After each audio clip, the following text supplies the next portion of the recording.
Alright. I know what y'all are gonna say. Oh, bumpadum, where's the behind the scenes footage? Oh, when is the next video? Like, okay, I mind, y'all probably don't give two shits about the behind the scenes. But literally, I kid you not, my friend done lost the clip because I had to film a part on his phone. So I said, you know what? Fuck the whole thing. We're not uploading behind the scenes. Like, there's nothing that interesting that happened. But if y'all are genuinely interested, then put it in the comments, I guess. But like, there's nothing interesting about it. Yeah, I just want to set the disclaimer.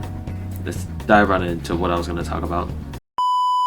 Oshi No Ko probably had one of the most craziest first episodes of all time, given that it's literally 90 minutes. But bear with me. First episode is crazy. I already said this in the anime awards vid, the voting vid. It's crazy as fuck. If you haven't watched it, then go watch it. I'm just gonna say it again. I'm talking AOT fucking Demon Slayer, bro. Like, you know that shit's crazy. Then after I watched the first episode, probably like a couple of days or a couple of weeks, I watched episode 2.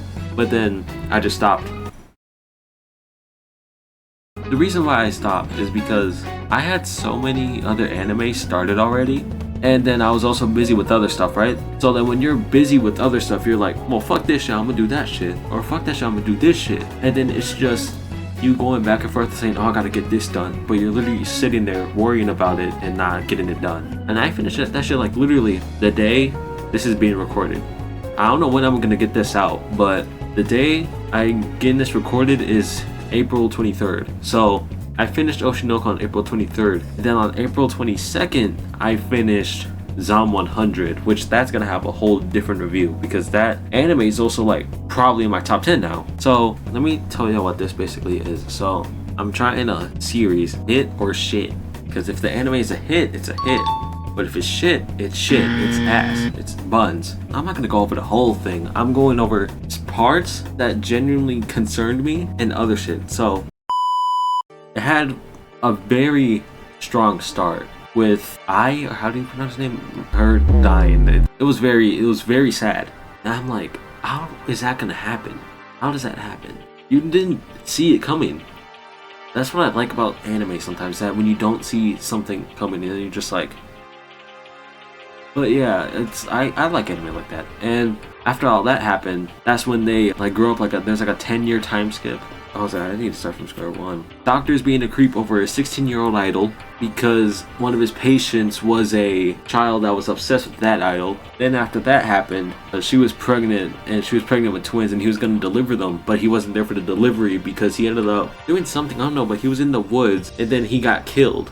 And then he got reincarnated as one of the idol's child, and the patient ended up dying. But then, since they both died, they were both the child of said idol. Then, you know, they're doing acting shit, I think. At least I think the main character was his name Aqua? Aqua and Ruby, I think it was. Aqua and Ruby are both like the reincarnations of those two other people, the little girl and the pedo-ass doctor. Then, you know, everything's going well. It seems just like a normal, decent slice of life anime. Well, I don't even know if you could call it slice of life, but a stalker. I don't remember exactly how it happened, but like as soon as the idol opened the door to her house, he got stabbed. And honestly, it was genuinely like, what the fuck just happened type of moment. Oh, I forgot to say that there's one guy that was like, I think he was the idol's manager, and for some reason he just like disappeared. He genuinely disappeared, but he like left his wife, I believe she was, and she was like the only one taking care of him while the kid's parent went on tour, and he just disappeared. Later, 10-year time skip. After all that happened, so he ended up meeting back with this one girl that he met at the tryouts or like movies that he did when he was a kid, when said idol was still alive. They met each other again because they went to the same type of school, which is, it's literally like Hollywood Arts. Just think of it like that. It's literally Hollywood Arts from Victorious. After he meets her, she's like, I need that dick. Bro, get your girl, bro! The whole thing is literally just her being jealous because he signed up for this reality TV show. I'm not gonna lie, that fuck-ass reality TV show shaped up the whole story. One, he did that shit so he can get closer, who his mom was like close to and who she had like a relationship with, and who his biological father could be, because he might be tied to how she was killed and why she was killed. So then, he did that fuck-ass reality show. One of the actors tried killing themselves. If you try to do anything online, you're gonna get hate no matter what. You could cure hunger, and you're still gonna get hate by these one niggas that will just hate on you for literally existing. And it sucks because what else can you do about it, you know? There was this one accident that happened and she ended up like scratching the person's face and they were like, oh shit, they got a fucking model thing that they gotta attend to. But literally the person who got scratched on the cheek was like, oh nah, it's good, don't worry. But obviously the people behind it, they fucking held on to that recording. So then Akane was getting death threats and saying that she should kill herself. So when she tries to kill herself, the protagonist, Aqua, he comes in and saves the day, prevents her from killing herself. That's goat shit, I'm not gonna lie. But I'm not putting him in one of the goats for obvious reasons. But yeah, he ends up saving her. And then, to make the show interesting, they done press Aqua and say, hey man, what's your type of girl? First off, tell me why this nigga gonna say that his type is the idol.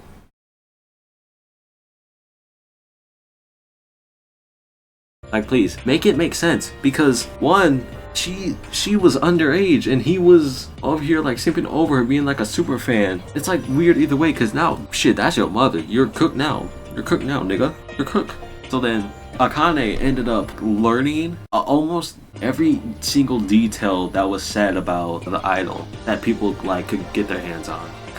Basically, she was washed. Like, she was washed at acting because she didn't really have like a big role. She's literally like Chris Jericho in Big 2024 along with many other wrestlers like The Miz. They all decide that Aqua is in a relationship with Akane because they kissed on the series finale of the reality show. So she, you know, she's just like bitching and moaning every time he tries to do something. Oh fuck, I forgot what his name was, but he had some type of mask on and he's like really buff and he's also a YouTuber. He was sort of like collabing and training with Kana and Ruby because they were trying to become models and shit. So they started off with like YouTube, then eventually this other girl joined. I don't remember what her name was, but she was a furry from what I could tell. After she joined them, there was this singing thing. It was like an event and they went to it, sort of like a festival. So basically they're on that Lollapalooza type shit. They done pull up to Lollapalooza and they probably stole the show if I'm being 100% honest. But there's no telling if they did or not because, you know, I don't know. They didn't show like the other people. They literally took the same name that Aqua and Ruby's mom was in. And honestly, it's really funny. Because like, why would she do that? I don't know if it's copyright or anything like that, but like, what happened to the other members though? That's what I'm worried about. Around the end, it just shows that Kana and Akane are like actually rivals and shit. That sort of closes off season 1 when it shows that they're going to the same company or same business as the one that their mom met their dad in. I try my best to sum it up, like the big moments, because I don't know if there's any other big things that really happened. Or like from what I can remember, because I'm not mentioning all the way through when bro got back into acting. I'm not doing that shit. Yeah, just fucking watch the show. Watch the show. Or watch a better review. I don't know. I don't give 2 fucks. Oshi No Ko. It or shit. I'm not gonna lie. I've heard there are some crazy shit, but I don't know what to say to those, because I don't know exactly what they are. Hell, Hitler could probably come back to fucking life in that and pull up and just like kill everyone in that series, and I wouldn't know. Hell, we can't even say if that's unlikely or not. I wouldn't be fucking surprised. I think I'm gonna give it a hit because of just how the plot is. Like, if you cut out the fact that bro might have been attracted to a 16-year-old as an adult and then still attracted when she became their mother, when you cut that part out, that shit sounds like a masterpiece. Like a whole masterpiece. It's honestly such a good plot, and I just hope season 2 there's like no crazy shit in there. Yeah, that just might be it. I'm just getting this quick video in because I'm not gonna lie, OBS needs to lock in with this encoding problem. I need an encoder thing. Honestly, it's kind of fucked up. Thank y'all for watching the Oshi No Ko review, and I'm most likely gonna do one for Zom 100 if I'm being honest, because Zom 100, that shit deserved anime of the year. Over Jujutsu Kaisen, maybe. What the hell did you just say? It's been a long time since I've watched an anime like that, because the last time I did was literally probably August when I finished Noragami, and I gotta catch up on the manga now because I know damn well they're not gonna animate that shit anymore. And if they do, we will be there. If they do decide to bring back Noragami, we're gonna be there no matter what.